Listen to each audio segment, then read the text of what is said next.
Klar then, we believe that AI will define the future of learning.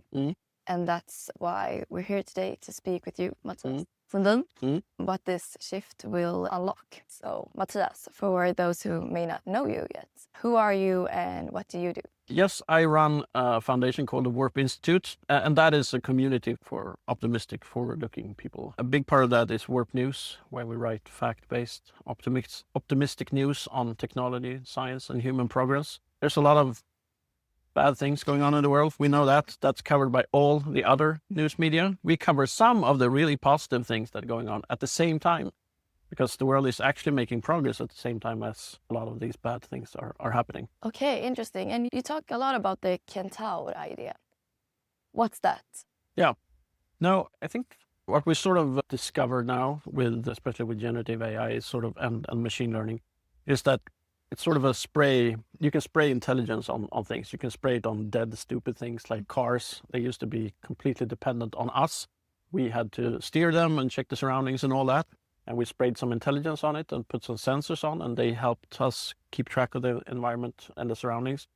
And now we keep spraying that on the cars, and they become really smart and they can drive themselves. But we can also spray that sort of intelligence on ourselves. Things that we're really bad at, we can become much better at, or things that we're already good at, we can become even better at. So we turn into centaurs, so sort of half human, half machine. I think that's the way we should think about especially AI, because you often think AI for itself and humans for themselves, and AI should do this and humans should do this. And yes, absolutely some things AI should do, sort of things that we're just wasting brain energy on. But the real magic happens when you mix your intelligence with the artificial intelligence. That's where the really interesting, cool, fantastic things will happen. I think we should think of ourselves as becoming more and more centaurs. Why do you think learning will become one of the most important application layers for AI? I see many different benefits. First, mainly the holy grail of learning is to have a private tutor, that every child could have one or actually, several private tutors that helps it with different things in their learning. That's of course impossible if you have humans being the private tutors, because there are not enough humans and it would be way too expensive. So instead we put kids in classes, and that's a good solution to that. But with AI, when you have the human teacher, but you also have one or several AI teachers or tutors, then you can get the individual feedback constantly all the time, and the AI can learn exactly about you, or at least way more than a human can do, because a human teacher has to keep track of 30 students in one class and then hundreds of other students. So it's impossible for them to know exactly you. But if you're interacting with an AI, learning with an AI, the AI understands what you can and what you cannot, and how you learn and what's hard for you, and it could help.